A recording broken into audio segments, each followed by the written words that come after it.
Quel était le mode de rapport entre la mission de l'Église ou les missionnaires chrétiens et le mouvement colonial? Peut-on considérer ces deux entités comme de fidèles alliés, de ministères, de fidèles partenaires? C'est la question à laquelle je vais tenter de répondre aujourd'hui.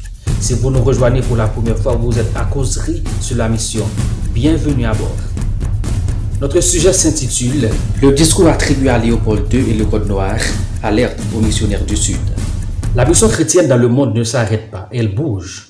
Nous assistons aujourd'hui à l'émergence de beaucoup de missionnaires du Sud, c'est-à-dire issus des pays non occidentaux, ce qui n'était pas le cas au 19e ou 20e siècle. Beaucoup de missionnaires latino-américains, sud-coréens, africains rejoignent le mouvement missionnaire dans le monde. Sur le continent africain, non seulement il y a des écoles de missiologie qui sont fondées, mais également il y a des gens qui partent dans d'autres pays, dans d'autres blocs culturels sur le continent africain à titre de missionnaires. Le cas de la Corée du Sud retient notre attention. Selon un article publié en 2010 par Mission étrangère de Paris intitulé « La présence missionnaire de chrétiens sud-coréens à travers le monde », nous lisons.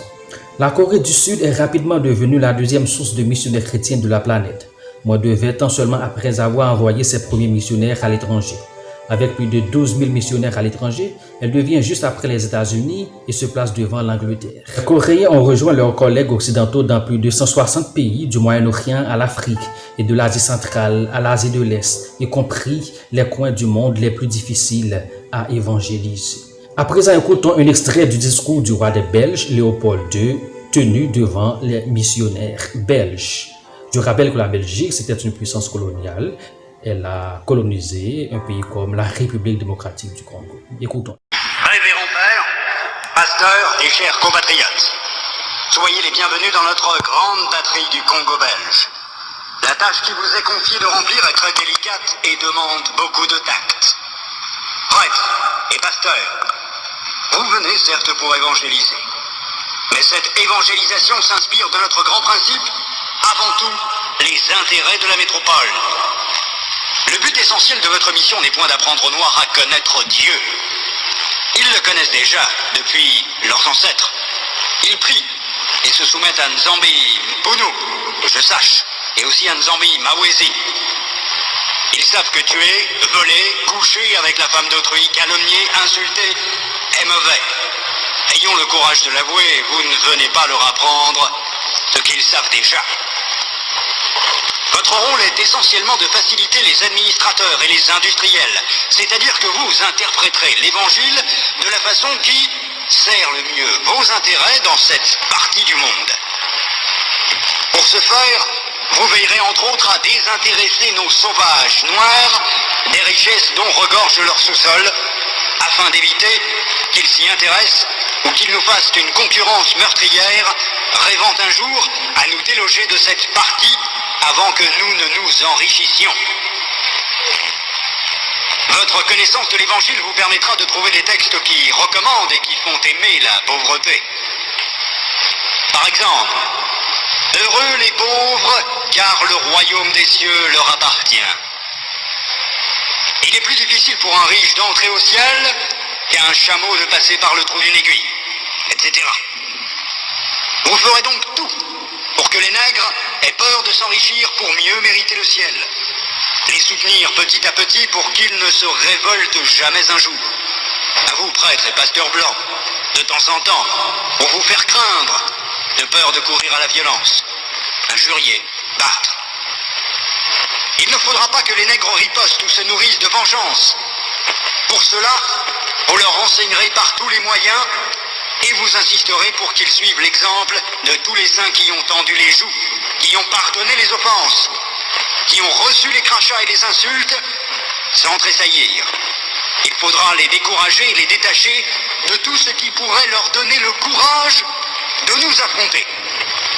Votre action doit porter essentiellement sur les jeunes, afin qu'ils n'hésitent point de nous saluer. Quand le commandement du Père est en contradiction avec celui des missionnaires, qui sont les pères spirituels de leurs âmes, vous insisterez particulièrement sur la soumission et l'obéissance, même aveugle. Cette vertu se pratique mieux quand il y a absence de critique. Apprendre aux élèves à croire et non à raisonner. Lisez les Noirs jusqu'à la moelle des os, afin qu'ils ne se révoltent jamais contre les injustices que vous leur ferez subir. Faites-leur réciter chaque jour « Heureux ceux qui pleurent, car le royaume des cieux leur appartient ». Faites tout pour éviter que les Noirs ne deviennent riches. Pour ce faire, chantez-leur chaque jour qu'il est impossible à un homme riche d'entrer dans le royaume des cieux. Enseignez une doctrine que vous ne mettrez pas en pratique, et peut-être s'ils vous demandent pourquoi vous comportez-vous contrairement à ce que vous prêchez, répondez-leur, vous les Noirs, suivez ce que nous lisons et non ce que nous faisons. Et s'ils répliquent en disant qu'une foi sans œuvre est une foi morte, fâchez-vous en appliquant le fouet et répondez-leur, heureux ceux qui croient sans protester. Force est d'affirmer que ce discours est choquant. Choquant non seulement pour les Africains, les Afro-descendants, mais pour tout individu qui croit dans l'être humain, qui croit dans la liberté, la démocratie. À mon avis, un chrétien africain ou un chrétien afro-descendant qui écoute ce discours, tenu au 19e siècle bien entendu, peut avoir plusieurs attitudes. D'abord, une attitude de révolte. On est révolté, on veut tout chambarder, on veut tout déboulonner comme pour certains. Il faut déboulonner le christianisme, il faut déboulonner la Bible, etc. Ou on peut continuer à patauger dans notre passivité comme si de rien n'était. Ou on prend conscience et on se dit, voilà, il y a eu des tragédies dans notre histoire en tant que chrétiens. Nous devons étudier en profondeur cette histoire, nous devons l'analyser, nous devons nous améliorer afin de bien croire. Quelques jours de cela, une émission vient d'être publiée sur YouTube par Média 2 Africa, titrée Spiritualité africaine et religion chrétienne à la croisée des chemins. Prenez part à cette émission 3 intellectuels africains afro-descendants en réaction au discours de Léopold II.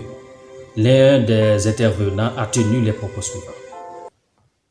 Dans 2 siècles, l'Afrique ne sera pas développée tant que les églises existent.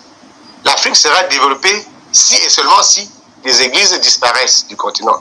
Tant qu'elles sont là, il n'est pas possible que quelqu'un vous dise qu'en dehors de la dîme, la seule chose qui a encouragé aujourd'hui, c'est la dîme. Donc ce monsieur, historien de son état, veut nous faire croire que les églises sont les responsables de la pauvreté, du sous-développement des Noirs ou du continent africain. Même dans les pays où les églises sont très minoritaires, où les chrétiens sont très minoritaires, les églises sont responsables de la pauvreté. Donc pour que le continent puisse se développer, il faut que les églises disparaissent. En d'autres termes, les églises constituent un blocage au développement du continent africain. Est-ce sérieux ça? C'est ce que j'appelle une déclaration gratuite et facile. De temps en temps, j'ai l'impression qu'on veut nous faire croire que pour être un vrai Africain ou un vrai Afro-descendant, il faut suivre les traces des ancêtres en matière de religiosité ou de spiritualité. Donc si on ne suit pas les traces de nos ancêtres, on est aliéné culturellement, mentalement. J'ai l'impression qu'on veut nous faire croire que l'identité culturelle d'un Noir, d'un Africain, d'un Afro-descendant, c'est le vaudou, c'est l'animisme, ou bien, je ne sais pas. Si être un chrétien noir ou un chrétien afro-descendant, c'est une insulte aux ancêtres, ne l'est-il pas aussi pour les Africains, les Afro-descendants, qui n'ont rien à voir avec le christianisme, qui n'ont rien à voir avec le vaudou, qui n'ont rien à voir avec l'animisme? N'est-ce pas une insulte aussi pour ces gens-là? La spiritualité n'est-elle pas avant tout un domaine individuel, personnel? Peut-on historiquement prouver que tous nos ancêtres étaient soit vaudouisants, soit animistes, ou bien adoptaient d'autres spiritualités? Est-ce que parmi eux, il n'y avait pas de chrétiens? Cette possibilité n'existe pas, sachant que le christianisme était présent dès le 1er siècle sur le continent africain. Pour ce qui concerne la colonie de ces domaines, est-ce que tous nos ancêtres étaient issus d'une seule ethnie d'une seule tribu ou d'un seul pays? Qu'avez-vous à nous dire, Jean-Jean Roosevelt?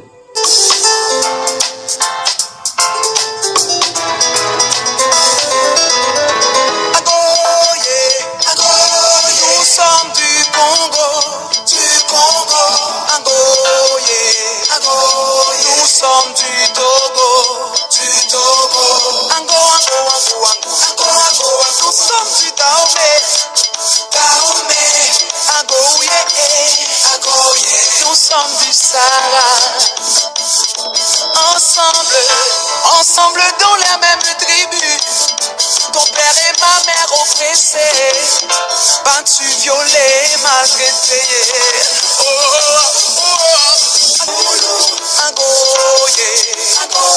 Nous sommes des Bantous. Nous sommes du Yoruba. Nous sommes d'Oyo.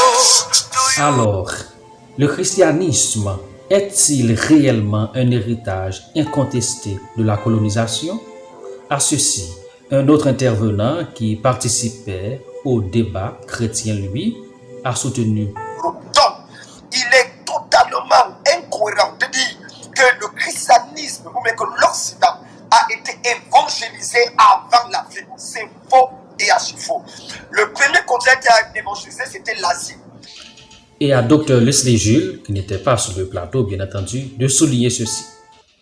Le christianisme est-il une religion pépée, importée d'Europe et imposée aux Africains? Comprendre que le christianisme était sur le sol africain depuis au moins 2 millénaires peut aider les chrétiens des îles des Caraïbes à cesser de se percevoir comme des personnes qui ont renoncé à leur culture et à leur religion et à la religion de leurs ancêtres africains. Certains d'entre eux ont été entraînés à croire qu'un chrétien est acculturé. Le vaudou est dans une moindre mesure l'islam est dépeint comme la religion traditionnelle que l'Afrique pratique depuis l'aube des temps. Et ceci jusqu'à aujourd'hui.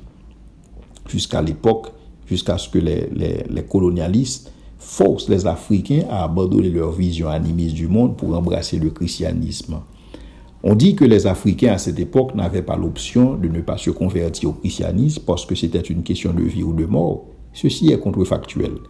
Il n'est pas historiquement exact que le christianisme a été forcé aux Africains comme c'était le cas pour les esclaves qui ont été amenés d'Afrique vers les îles des Caraïbes. Au contraire, le christianisme primitif africain était présent en Afrique à la même époque qu'il se déployait en Europe et a grandement contribué à façonner le christianisme dans cette dernière. Les chrétiens d'Afrique et les Caraïbes ne doivent pas sentir qu'ils ont abandonné une partie de leur ascendance d'origine parce qu'ils ont embrassé le christianisme. Le christianisme ne peut pas être considéré comme une religion importée d'Europe. Non seulement que le christianisme peut être retracé dès le 1er siècle sur le sol africain, mais aussi la contribution de la patristique africaine à la formation de la foi chrétienne est une dette de gratitude que l'Europe et le reste du monde doivent à l'Afrique. Malheureusement, beaucoup de gens embrassent le christianisme sans connaître son histoire. Par conséquent, chaque fois que le christianisme est présenté comme une religion importée parce qu'ils ignorent le christianisme historique, ils hésitent à laisser le terrain aux mythes et manquent aussi de briller comme le Christ l'a ordonné. Qu'en est-il du Code noir? À rappeler que le Code noir, c'est une ordonnance royale émanée de Louis XIV, roi de France, en mars 1685 pour réglementer la question de l'esclavage sur les colonies françaises de l'époque, parmi lesquelles la Guadeloupe, la Martinique et Saint-Domingue, on peut dire Haïti aujourd'hui. Dans ce code immoral et abominable, le roi définit les droits des maîtres sur les esclaves et les devoirs de ces derniers envers leurs maîtres. Voyons quelques articles. Article 2. Tous les esclaves qui seront dans nos îles seront baptisés et instruits dans la religion catholique, apostolique et romaine. Enjoignons aux habitants qui achètent des nègres nouvellement arrivés d'en avertir dans 8 ans au plus tard les gouverneurs et intendants des dites îles à peine d'amende arbitraire, lesquels donneront les ordres nécessaires pour les faire instruire et baptiser dans le temps convenable. Article 3. Interdisons tout exercice public d'autres religions que la catholique, apostolique et romaine, voulant que les contrevenants soient punis comme rebelles et désobéissants à nos commandements. Défendons toute assemblée pour cet effet, lesquels nous déclarons conventicules, illicites et séditieuses, sujettes à la même peine qui aura lieu même contre les maîtres qui lui permettront et souffriront à l'égard de leurs esclaves. Revenons à notre question. Quel était le mode de rapport entre les missionnaires chrétiens et le mouvement colonial? À cette question, dans un article publié en juillet 2020 par Protest Info, titré « Les missionnaires étaient-ils racistes ?» nous lisons. Pendant la période du haut impérialisme, les œuvres missionnaires ont été intégrées dans des projets coloniaux dont les deux parties ont profité. Par exemple, les postes missionnaires ont bénéficié du développement des infrastructures et de la protection militaire coloniale et les puissances coloniales des services fournis par les missions dans les domaines de l'éducation, de la formation et des soins de santé. Cependant, la coopération a montré des failles. Les postes de mission ont perturbé les intérêts coloniaux, notamment car leur enseignement s'est souvent révélé être un terreau fertile pour l'émancipation africaine. À la question de la perspective actuelle, peut-on dire que la mission était bonne ou mauvaise? Le même article poursuit. Je trouve que la différenciation est très importante ici. En Europe, il est désormais courant de considérer que la mission est erronée dans son ensemble. Cela est principalement dû à la sécularisation qui impacte également les églises traditionnelles. Pour moi, la mission est pleine de surprises. Elle peut susciter l'horreur de ce qui a été fait en son nom. Mais j'ai aussi du respect pour le travail de toute une vie de certains hommes et femmes en mission. Il est fascinant de voir comment les premiers missionnaires ont réussi au fil du temps à transformer le christianisme en une religion africaine, asiatique ou latino-américaine. Dans le même temps, ils ont retrouvé leur identité, autrefois refoulée d'une nouvelle manière. Les théologies qui en découlent sont pour le christianisme européen à la fois un défi et un enrichissement. Il est évident et incontestable que les puissances coloniales ont utilisé la religion chrétienne ou le christianisme pour asseoir l'esclavage comme un tremplin pour aliéner des peuples ou accumuler des richesses. C'est à condamner avec la plus grande véhémence jusqu'à aujourd'hui.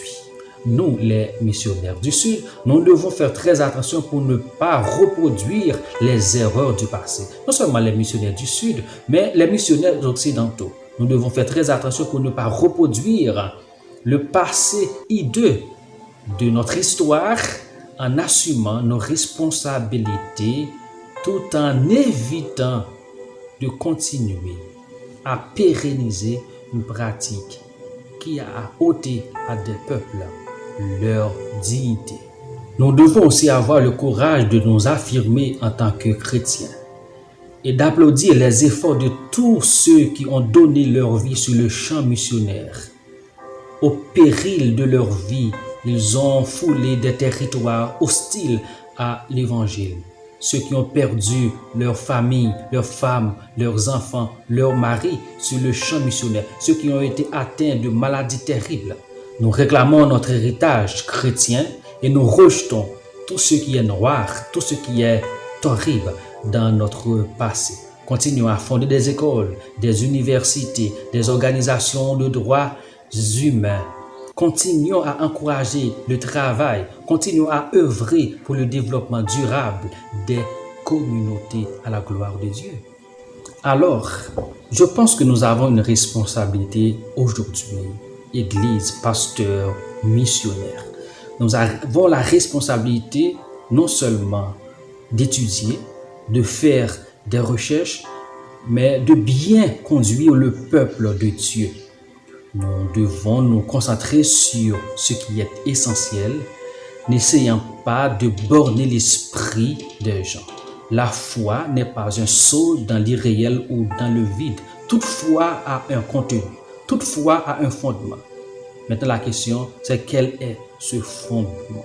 Nous avons une responsabilité d'encourager le travail, que l'Église en général et en particulier l'Église africaine, avec une vision biblique du monde, participe au développement des pays africains.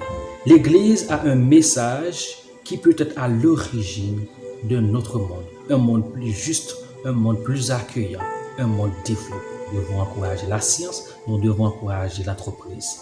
Et si j'étais un président ou un chef de mission et que j'avais sur ma responsabilité un groupe de missionnaires à envoyer en mission, mon discours serait: Chers pasteurs, missionnaires, l'œuvre à laquelle vous êtes appelés est immense. Vous êtes des ambassadeurs de Jésus-Christ dans le monde, chargés d'une mission qui consiste à enseigner, prêcher et pratiquer tout ce que Jésus-Christ a prescrit. Vous devez être conscient des réalités spirituelles et culturelles de votre champ missionnaire.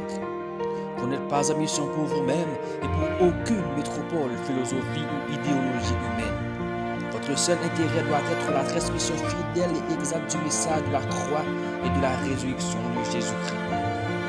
Ne tentez jamais de déraciner les autochtones, les nationaux ou qui que ce soit de leurs racines culturelles. Au contraire, contextualisez votre message, parlez la langue des gens, traduisez et interprétez la Bible dans leur langue sans faire de distorsion et d'exégèse. Encouragez la pensée critique, la réflexion pour une foi inébranlable, spirituellement et intellectuellement, en vue d'avoir des disciples engagés dans la transformation, la réformation et le développement durable de leur communauté. Découragez avec rigueur toute forme d'aliénation mentale et culturelle. Ne vous comportez jamais comme des boss ou des colons, mais comme des partenaires de ministère dans le respect. Dans la plus étroite collaboration avec les nationaux autochtones, fondez des écoles, des universités, des hôpitaux, des centres de théologie et de réflexion et toute autre forme d'œuvre sociale, dans la mesure du possible. Encouragez le travail et une culture de richesse qui honore Dieu. Encouragez les petites, les moyennes et les grandes entreprises pour sortir les gens du verrou de la pauvreté. Travailler de manière à responsabiliser les nationaux de la prise en charge de l'administration des églises et autres organes pour prendre la relève et aller faire de même dans d'autres parties du monde et dans leurs communautés respectives. Qu'on vous juge sur la base de la mise en pratique de ce que vous enseignez et prêchez.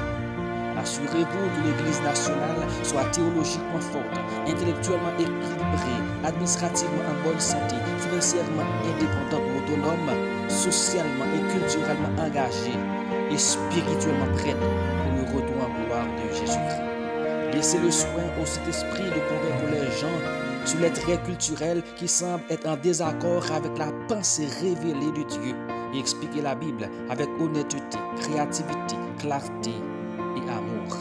Que le Seigneur vous bénisse.